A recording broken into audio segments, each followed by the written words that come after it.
Good morning everyone. यह है practice set number 37 UPPSC RO के लिए। इस टेस्ट सीरीज़ की प्लेलिस्ट बना रखी है, वहाँ पर आप टेस्ट नंबर 1 से लेकर 37 तक पहुँच सकते हैं और इन सभी टेस्ट का पीडीएफ और फुल टेस्ट प्राप्त कर सकते हो आप। डिस्क्रिप्शन बॉक्स में नंबर है, उस पर कॉल या व्हाट्सअप करके। तो आ जाइए क्वेश्चन नंबर 1 पर। इसमें जीएस के 20 प्रश्न हैं इंपॉर्टेंट। ठीक है, 140 प्रश्न आते हैं आरओ के जीएस पेपर 1 में और 60 प्रश्न आते हैं हिंदी में। इन दोनों को मिलाकर ही मेरिट बनती है। ठीक है, यानी 200 क्वेश्चन हो गए 200 अंक के। 1/3 की माइनस मार्किंग है इसमें। क्वालिफाइंग नेचर है पूरा प्री। मेंस होता है 400 नंबर का इसका। ठीक है, जो मेरिट बनती है वो उसी से बनती है, लेकिन प्री भी उतना ही इम्पोर्टेंट है जितना मेंस। तो पहला प्रश्न है, निम्नलिखित में से कौन सा एक सही सम्मिलित नहीं है। ये हैं आर्द्र भूमियाँ और ये हैं अवस्थिति इनकी। पल्लीकरनई मार्स रिजर्व फॉरेस्ट के सामने तमिलनाडु लिखा है। पिचवरम मैग्रोव के सामने कर्नाटक, सांके सागर के सामने मध्य प्रदेश, पाला आर्द्र भूमि के सामने मिजोरम। देखिए, अभी तक 49 आर्द्र भूमियाँ थीं, रामसर स्थल थे, रामसर साइट जो है भारत में, लेकिन अभी हाल ही में 5 जो है वो बढ़ाई गई हैं, तो कुल संख्या हो गई है 54 इनकी। तो उसी से रिलेट करता है प्रश्न। पल्लीकरनई जो मार्स रिजर्व फॉरेस्ट है वो तमिलनाडु में सही है। सांके सागर मध्य प्रदेश में सही है। पाला आर्द्र भूमि मिजोरम सही है। जो पिचपरम मैंग्रोव है वो है तमिलनाडु में, कर्नाटक में नहीं। ठीक है, जो 3 रामसर साइट्स अभी जो शामिल की गई हैं अंतर्राष्ट्रीय महत्व की आर्द्र भूमियाँ यानी, तो उनमें 3 तमिलनाडु की हैं, 1 मध्य प्रदेश की, 1 मिजोरम की है। तो पिचपरम मैंग्रोव जो है कर्नाटक में नहीं है, तमिलनाडु में है। तो अभी हाल ही में देखिए 5 नई आर्द्र भूमियों को रामसर साइट्स की सूची में सम्मिलित किया गया है, जिससे भारत में रामसर साइट्स या अंतर्राष्ट्रीय महत्व की आर्द्र भूमियों की कुल संख्या कितनी हो गई है? 54 हो गई है। ये 5 आर्द्र भूमियाँ कौन सी हैं? 3 इसमें तमिलनाडु की है, 1 मिजोरम की है, 1 मध्य प्रदेश की है। Pallikaranai Mars reserve forest Tamil Nadu का, करिकिली पक्षी अभयारण्य तमिलनाडु, पिचवरम मैग्रोव तमिलनाडु, पाला आर्द्र भूमि मिजोरम और साखे सागर मध्य प्रदेश। क्वेश्चन नंबर 2 पर आ जाइए। भारत के सर्वोच्च न्यायालय के कार्यवाहक मुख्य न्यायाधीश की नियुक्ति निम्नलिखित में से कौन करता है? एक्टिंग चीफ जस्टिस की नियुक्ति कौन करता है? प्रेसिडेंट करते हैं, पीएम करते हैं, पार्लियामेंट करती है, या चीफ जस्टिस ऑफ इंडिया करते हैं? कौन करता है? प्रश्न इंपॉर्टेंट है ये नंबर है, इस पर कॉल या व्हाट्सअप करके आप यूपीपीसीएस और आरओ की टेस्ट सीरीज प्राप्त कर सकते हैं जो चल रही है हमारी टेलीग्राम पर। इसका उत्तर प्रेसिडेंट है। ठीक है, राष्ट्रपति। तो देखिए, अनुच्छेद 126 के अनुसार भारत के सर्वोच्च न्यायालय के कार्यवाहक मुख्य न्यायाधीश की नियुक्ति प्रेसिडेंट के द्वारा की जाती है। जब मुख्य न्यायाधीश का पद रिक्त होता है या वह अपने कर्तव्यों का निर्वहन करने में असमर्थ हो जाता है, तो भारत के सर्वोच्च न्यायालय के कार्यवाहक मुख्य न्यायाधीश की नियुक्ति राष्ट्रपति द्वारा की जाती है। हर साल अंतर्राष्ट्रीय बाघ दिवस किस दिन मनाया जाता है? ये तो 29 जुलाई को मनाया जाता है, सी है इसका आंसर। तो प्रत्येक वर्ष अंतर्राष्ट्रीय बाघ दिवस जो है 29 जुलाई को मनाया जाता है। और रूस के सेंट पीटर्सबर्ग में टाइगर समिट में वर्ष 2010 में पहला विश्व बाघ दिवस मनाया गया था। क्वेश्चन नंबर 4 पर आ जाइए। मुद्रास्फीति, इसको बोलते हैं इन्फ्लेशन।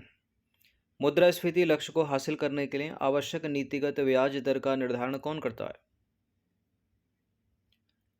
देखिए, कभी आरबीआई के गवर्नर करते थे, लेकिन वर्तमान स्थिति है मौद्रिक नीति समिति। ठीक है, मौद्रिक नीति समिति करती है। आरबीआई का गवर्नर लगाकर गलत मत कर दीजिएगा इसको, बी है इसका आंसर। तो केंद्र सरकार द्वारा धारा 45(b)(z) के तहत गठित मौद्रिक नीति समिति मुद्रास्फीति लक्ष्य को हासिल करने के लिए आवश्यक नीतिगत ब्याज दर का निर्धारण करती है। इससे पहले ये काम रिजर्व बैंक के गवर्नर द्वारा किया जाता था। 5वां प्रश्न क्या है? किसी देश के एक फर्म या व्यक्ति द्वारा दूसरे देश में स्थित व्यावसायिक गतिविधियों में किया गया निवेश क्या कहलाता है? क्या कहेंगे उसको? प्रत्यक्ष विदेशी निवेश, विदेशी पोर्टफोलियो निवेश, विदेशी संस्थागत निवेश, या एक्सचेंज ट्रेडेड फंड? वो कहलाता है एफडीआई। ठीक है, प्रत्यक्ष विदेशी निवेश, फॉरेन डायरेक्ट इन्वेस्टमेंट। तो किसी देश के एक फर्म या व्यक्ति द्वारा दूसरे देश में स्थित व्यावसायिक गतिविधियों में किया गया निवेश प्रत्यक्ष विदेशी निवेश FDI कहलाता है। नंबर 6 पर आ जाइए। राष्ट्रीय परिवार स्वास्थ्य सर्वेक्षण 5 की रिपोर्ट के अनुसार वर्ष 2019 से 21 के बीच में भारत की कुल प्रजनन दर कितनी है? कितना है TFR? टोटल फर्टिलिटी रेट कितना है? 2.0 है। ठीक है, ए है इसका आंसर। तो राष्ट्रीय परिवार स्वास्थ्य सर्वेक्षण 5 की रिपोर्ट के अनुसार 2019 से 21 में भारत की कुल प्रजनन दर 2.0 है। देखिए, कुल प्रजनन दर एक महिला के संपूर्ण जीवन काल में प्रसव करने वाली उम्र की महिला से पैदा होने वाले कुल बच्चों की संख्या को संदर्भित करती है। टोटल फर्टिलिटी रेट 19 से 21 के बीच में 2.0। नंबर 7 पर आ जाइए। प्रसिद्ध सूफी संत हाजी वारिस अली साकी मजार कहाँ पर है?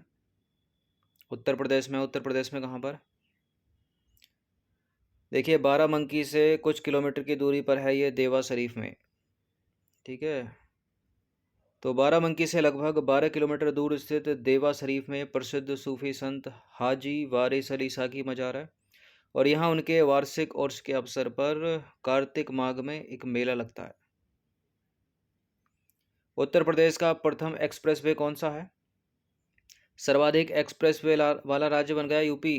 13, जिनमें से आधे कार्यरत हैं, आधे निर्माणाधीन हैं। 25 किलोमीटर इसकी लंबाई थी, जो उत्तर प्रदेश का पहला एक्सप्रेसवे था, लगभग 25 किलोमीटर, और इसका नाम है नोएडा ग्रेटर नोएडा एक्सप्रेसवे। ठीक है, Noida greater Noida expressway, option number A. ठीक है, उसके बाद यमुना एक्सप्रेसवे। तो उत्तर प्रदेश का प्रथम एक्सप्रेसवे है नोएडा ग्रेटर नोएडा एक्सप्रेसवे। इस एक्सप्रेसवे की लंबाई 24.53 किलोमीटर है, और इसका निर्माण हुआ था वर्ष 2002 और 2003 में। यमुना एक्सप्रेसवे की बात करें तो 116 किलोमीटर लंबा है। आगरा लखनऊ एक्सप्रेसवे 302 किलोमीटर लंबा है। पूर्वांचल एक्सप्रेसवे 341 किलोमीटर है। ठीक है, इसको याद रखिएगा। उत्तर प्रदेश 13 एक्सप्रेसवे वाला देश का प्रथम राज्य बन गया है। इनमें 3200 किलोमीटर में फैले 13 एक्सप्रेसवे में से 6 चालू हैं। ठीक है, और 7 पर काम चल रहा है।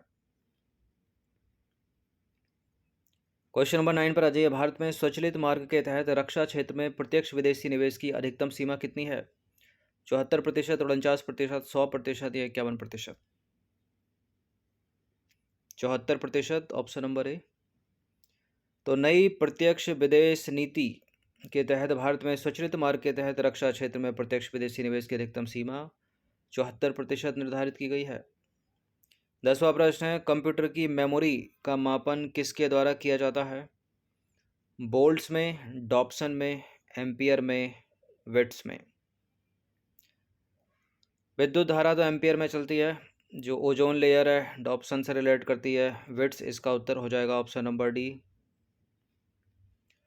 तो कंप्यूटर की स्मृति यानी जो उसकी मेमोरी होती है का कार्य किसी भी निर्देश, सूचना या परिणाम को संचित करना है। वेट्स यानी बाइनरी। डिजिटल कंप्यूटर की स्मृति यानी मेमोरी की सबसे छोटी इकाई होती है। यह मेमोरी में एक बाइनरी अंक 0 अथवा 1 को संचित किया जाना दर्शाती है। 11वां प्रश्न इंडियन पॉलिटी का है। सेवानिवृत्त होने के पश्चात सुप्रीम कोर्ट के जो जज होते हैं वो कहाँ वकालत कर सकते हैं? केवल हाई कोर्ट में, केवल सुप्रीम कोर्ट में, सुप्रीम कोर्ट हाई कोर्ट दोनों में, कहीं भी नहीं। सुप्रीम कोर्ट भारत का सबसे बड़ा कोर्ट है। ठीक है, और सर्वोच्च न्यायालय के उसके जो जज होंगे अगर वहाँ से सेवानिवृत्त हो गए तो उन्हें आवश्यकता है नहीं वैसे किसी कोर्ट में जो है वकालत करने की, तो किसी भी न्यायालय में जो है नहीं कर सकते भारत के वो। ठीक है, कहीं अनुमति नहीं है उसको, उनको डी है इसका आंसर। 65 साल में वैसे ही रिटायर होते हैं। तो संविधान के अनुच्छेद 127(4) के अनुसार सेवानिवृत्त होने के पश्चात सुप्रीम कोर्ट के जो जज हैं किसी भी न्यायालय में वकालत नहीं कर सकते।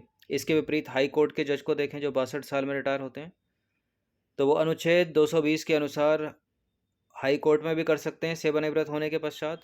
ठीक है, सर्वोच्च न्यायालय में भी कर सकते हैं और उच्च न्यायालय में भी कर सकते हैं। लेकिन जिस उच्च न्यायालय में वो थे, स्थायी रूप से रह चुके हैं, उसको छोड़कर किसी दूसरे में करेंगे, उसमें नहीं करेंगे। ठीक है, तो सुप्रीम कोर्ट के जज सेवानिवृत्त होने के पश्चात किसी भी न्यायालय में नहीं कर सकते। हाई कोर्ट के जज हाई कोर्ट में कर सकते हैं, दूसरे हाई कोर्टों में, उसमें नहीं कर सकते जहाँ वो थे। ठीक है, और सुप्रीम कोर्ट में तो कर ही सकते हैं, क्योंकि उससे ऊपर का है उनका ओहदा वो। 12 प्रश्न है, भारतीय राजनीतिक व्यवस्था में कार्यपालिका निम्नलिखित में से किसके अधीन रहकर काम करती है? भारतीय राजनीतिक व्यवस्था में कार्यपालिका तो विधायिका के अधीन है। ठीक है, सी है इसका आंसर, बी है इसका आंसर। तो देखिए, भारत में संसदीय प्रणाली को अपनाया गया है, पता होगा आपको। भारतीय राजनीतिक व्यवस्था में जो कार्यपालिका है विधायिका के अधीन रहकर काम करती है, क्योंकि राजनीतिक कार्यपालिका का गठन विधायिका के सदस्यों में से होता है। कार्यपालिका यानी मंत्रिपरिषद सामूहिक रूप से विधायिका के प्रति यानी लोकसभा के प्रति उत्तरदायी होती है। ये बड़ी इंपॉर्टेंट लाइन है, बहुत पूछते हैं इसको एग्जाम में। 13वां प्रश्न है, पर्यावरण संवेदनशील क्षेत्र या इको सेंसिटिव जोन की सीमा क्या होती है? बताइए।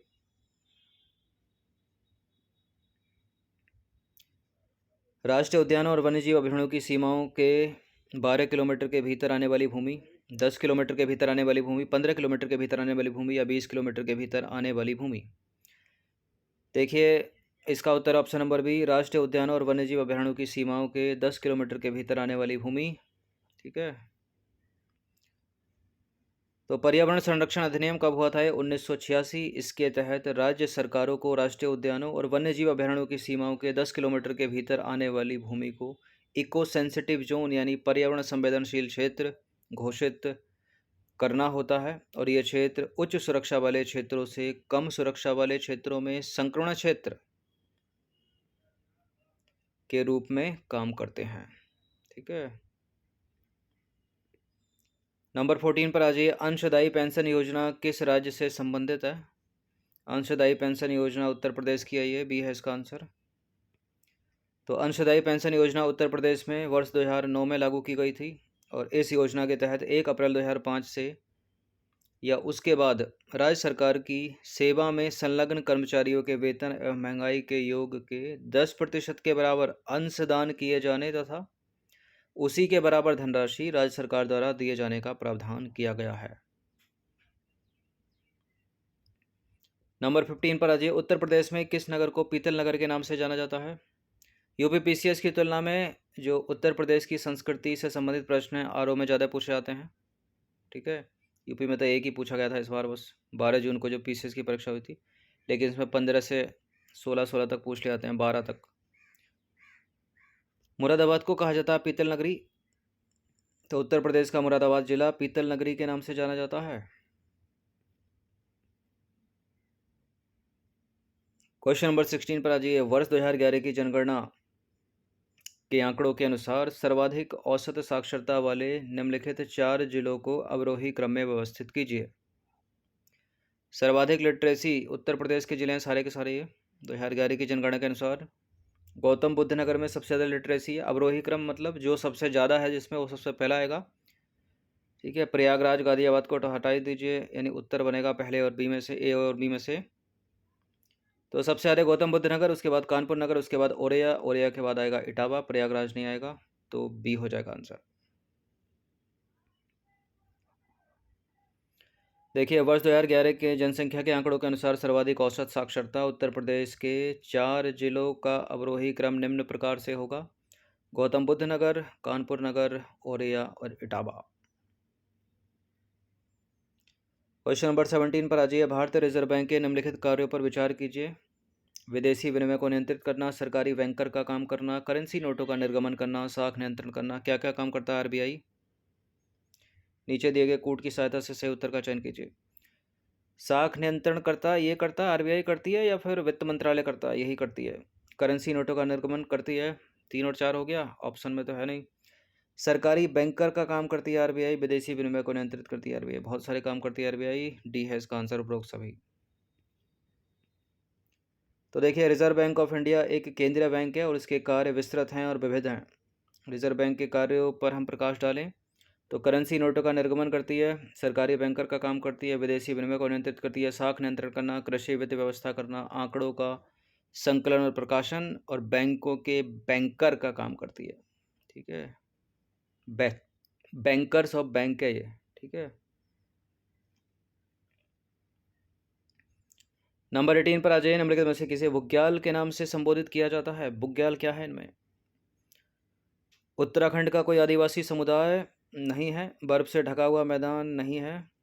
नंदा देवी में स्थित एक पर्वत श्रेणी नहीं है। यह है उच्च हिमालय क्षेत्र के घास के मैदान। तो उत्तराखंड के गढ़वाल हिमालय में चोटियों की तलहटी में जहाँ टिम्बर रेखा समाप्त हो जाती है, यानी पेड़ों की पंक्तियाँ, वहाँ से हरे मुलायम घास के मैदान प्रारंभ होने लगते हैं। तो उच्च हिमालय क्षेत्र के घास के मैदान हैं बुग्याल। और आमतौर पर ये 8,000 से 10,000 फीट की ऊंचाई पर स्थित होते हैं। उच्च हिमालय क्षेत्रों में इन मैदानों को बुग्याल कहा जाता है। क्वेश्चन नंबर 19 पर आ जाइए। अकबर के दरबार में पूछ रहा है, जहांगीर के नहीं। अकबर के दरबार में आने वाला पहला अंग्रेज कौन था? कौन था? जॉन हॉकिंस, पीटर मुंडी, सर थॉमस रो या रॉल्फ फिच? इंपॉर्टेंट है प्रश्न।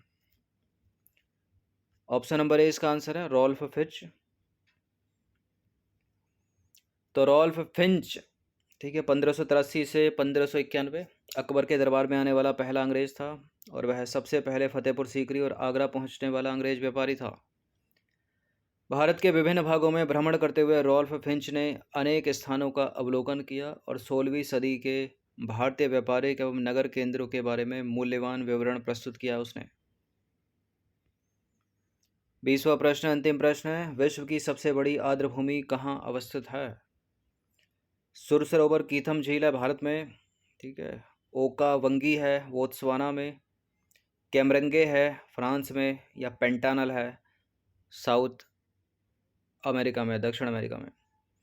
सुर सरोवर या कीथम झील नहीं है, इसका उत्तर है दक्षिण अमेरिका की पेंटानल, ऑप्शन नंबर डी।